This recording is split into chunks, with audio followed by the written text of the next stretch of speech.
नमस्कार मित्रों, आप सभी का लॉजिकल सनातन ध्यान में लॉजिकल सनातन ज्ञान चैनल में स्वागत है।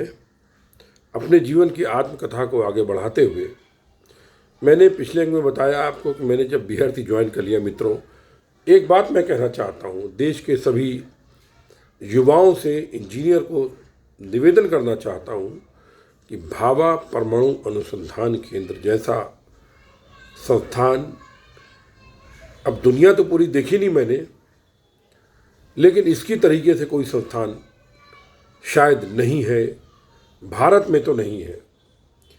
क्योंकि मुझे हिंदी सप्ताह में तमाम सरकारी संस्थानों में अध्यक्षता में बुलाया जाता है। इसके अतिरिक्त संगोष्ठियों में, कवि सम्मेलनों में पूरा देश मैंने घूमा, लेकिन जो खूबी भाभा परमाणु अनुसंधान केंद्र में है वो कहीं नहीं दिखी। क्योंकि भाभा अनुसंधान केंद्र अपने कर्मचारियों अधिकारियों को एक माँ की तरीके से पालता है। जैसे माँ बच्चे, वैसे मतलब आपको मानवता के जितने भी आयाम हैं सरकारी दायरे में सबके सब आपको प्रदान करता है। ये हर जगह नहीं होता है। और हर चीज़ बीआरसी में, भाभा परमाणु अनुसंधान केंद्र में नियम से चलती है। डायरेक्टर के लड़का भी ट्राई करे ट्रेड स्कूल में अपॉइंटमेंट के लिए, उसका अपॉइंटमेंट नहीं होगा उसका अपॉइंटमेंट। सोर्स से, अपनी नॉलेज से उसका अपॉइंटमेंट होगा। मेरी भी इच्छा थी कि मेरी पुत्री भाभा परमाणु अनुसंधान केंद्र ज्वाइन कर ले तो मैं सुखी हो जाऊं, लेकिन नहीं हो पाई। तो भी डीआरडीओ में बंगलोर में है वो। लेकिन बीआरसी में जो बात है, पहली बात तो यहाँ पर हर क्षेत्र के ज्ञानी मौजूद हैं। आप साइंस का कोई भी क्षेत्र ले लीजिए, समुद्र है जैसे ज्ञान का बीआरसी, ज्ञान विज्ञान का। और वहीं आप जीवन के क्षेत्र में भी ले लीजिए, एक से एक योद्धा पड़े हुए हैं। और तो और स्टॉक मार्केट के एक्सपर्ट भी पड़े हुए हैं बीआरसी में। तो ऐसा संस्थान मेरे लिए तो ये तीर्थ स्थान से कम नहीं है। क्योंकि मुझको तो बीआरसी ने वो बहुत कुछ दिया जिसके लिए शायद मनुष्य को 1000 जन्म लेने पड़ते हों, वो मुझे मिला बीआरसी में। क्योंकि इसने मुझे सुरक्षा दी, इसने मेरे मन को तनाव कम दिया, इसने मुझे समय दिया, जिसके कारण मैं अपनी सारी इच्छाएं पूरी कर सका। और अंत में सनातन में आकर के जो अपनी अंतिम इच्छा है इसको भी पूरी करने का मौका दिया।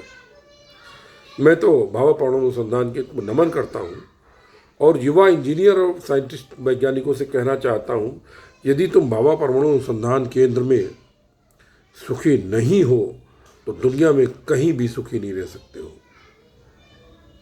लेकिन एक बात मैं जरूर कहना चाहता हूँ कि प्रमोशन को ही केवल जीवन का लक्ष्य मत समझना। क्योंकि बीआरसी में मैंने देखा कि लोग अधिकतर जीना जानते ही नहीं, कैसे जिया जाता है। उनका एक लक्ष्य था प्रमोशन हमको मिल जाए, और प्रमोशन अगर टाइम पे नहीं मिला तो everything is gone, life is finished. जाके वो गोलियां खाने लगते हैं, दिमाग की गोली खाने लगते हैं। क्योंकि दिमाग ही, मतलब ये मत समझो जीवन मात्र पद नहीं है, जीवन बहुत कुछ है। जीवन कभी y=mx+c की तरीके से नहीं चलता है। जिस इक्वेशन पे जाता है उस अवस्था से तुमको आगे बढ़ने की रास्ता निकालना ही होगा, नहीं तो असफल हो जाओगे जीवन में। जैसे लोग आत्महत्या करते हैं मूर्खों की तरीके से, वैसे तुम भी करोगे।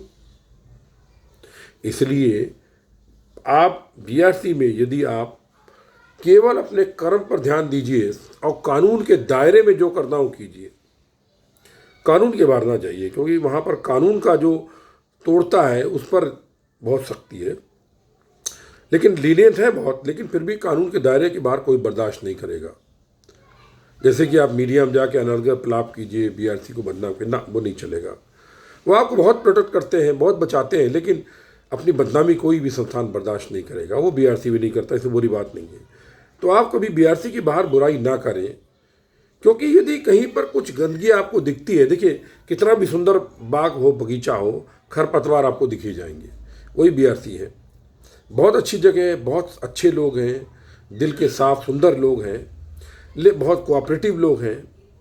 अब कोऑपरेशन की बात मैं क्या बताऊं आपको कि मैंने अभी कार ली थी, तो मैं एक्सीडेंट के कारण जो बता नहीं पाया, रिटायरमेंट के टाइम पर मैंने सूचना दी।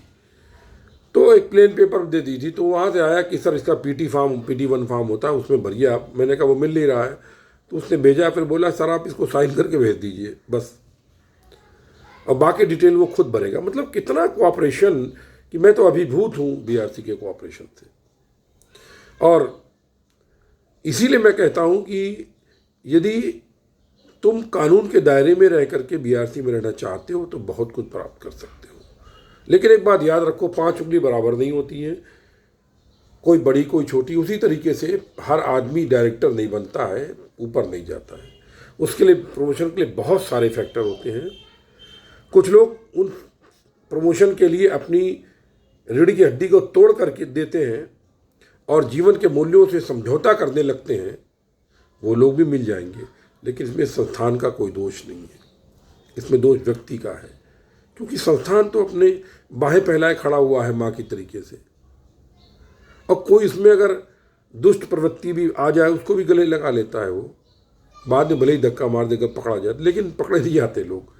जो चोरी चकारी करने वाले रिश्वतखोर होते हैं, मैं खुद देखे, क्योंकि मैं प्रोजेक्ट में था। मैं नाम अनेक के मतलब, लेकिन अब नाम लेने से फ़ायदा नहीं, किसी की निंदा नहीं करता हूँ मैं, लेकिन उनको दारू सारू मिल जाए, क्या बोलूँ मेरे मुँह से, कुछ भी करेंगे वो। और करा उन्होंने, बहुत कुछ ऐसी बातें करी जो कि असहनीय थी, और एक धब्बा है हमारे BRC के लिए, मैं बताऊंगा नहीं। लेकिन आप ये मत सोचिए कि BRC में बहुत अच्छी संस्थान है, आप अपना तैयारी कीजिए आने के लिए, पढ़ने के लिए, और पूरा प्रयास कीजिए। बहुत ही फेयर इंटरव्यू होता है, मतलब 10-10 कमेटी होती है, किस कमेटी में आप जाएंगे आपको पता नहीं है, इसलिए उस वहाँ फोर्स लगाना बहुत मुश्किल काम है।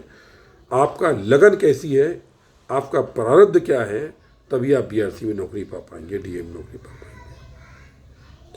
और ये मैं बताना चाहता हूँ कि आप वहाँ अगर जाएं तो आप अपनी एक हॉबी भी जीवित रखिएगा, क्योंकि आप अगर किसी कारणवश आगे नहीं बढ़ पाए तो देखिए, एक बात बता दूँ, भाभा परमाणु अनुसंधान केंद्र में मैं जानता हूँ कोई साधारण इंसान एंट्री नहीं ले सकता। जब तक में वो असाधारण नहीं होगा, एवरेज से ऊपर नहीं होगा, इंटेलिजेंट की श्रेणी में नहीं आएगा, उसका अपॉइंटमेंट नहीं हो सकता। और ये बड़ा दुखद है कि इस तरह के लोगों की कमी होती जा रही है दिन पर दिन। इंटरव्यू कमेटी में क्या बोलूं, बिल्कुल भी फंडे क्लियर नहीं होते, लेकिन चलो ठीक है, लेना है, संस्थान चलाना है, इंजीनियर चलाना है। तो आप अगर सिलेक्शन आपका हो गया, आपकी सौभाग्य है आपका, आप आइए वहाँ पर अपना योगदान दीजिए। लेकिन एक हॉबी अगर आप पाल लेते हैं तो आपकी जो एनर्जी होती है, वो एनर्जी आपकी निकल जाती है। फ्रस्ट्रेशन की एनर्जी हो, कुछ निगेटिव एनर्जी, तो उसके द्वारा आप निकल जाती है। हमारे वहाँ ऐसे ऐसे लोग हैं जो ब्रिज के नेशनल खिलाड़ी रहे हैं, हमारे बैडमिंटन के इंडिया के लेवल पर खेल के चले आए, और तमाम तरीके के लोग हैं। तो यही मैं युवाओं से कहना चाहता हूँ कि आप लोग किसी भी तरीके से प्रयास करिए कि आप भाभा परमाणु अनुसंधान केंद्र में अगर जाते हैं तो दिल को साफ करके, दिमाग को साफ करके ज्वाइन करें। आपका भविष्य पूर्णतः सुरक्षित है, ये मैं आपको आश्वासन देता हूँ। इन्हीं शब्दों के साथ मैं जीवन के इस हिस्से में अपना ये वाक्य ख़त्म करता हूँ। हालांकि आरंभ मैंने किसी और से किया था, लेकिन BRC पे आ गया, तो एक तरह से इसको युवाओं के लिए आप संदेश समझ लीजिए। आप ईश्वर पर भरोसा करिए, अपने कर्म पर भरोसा करिए और आगे बढ़ते जाइए। मेरी शुभकामनाएं आपके साथ हैं। जय गुरुदेव, जय महाकाली, सर्वस्य ब्रह्म सर्वत्र ब्रह्म।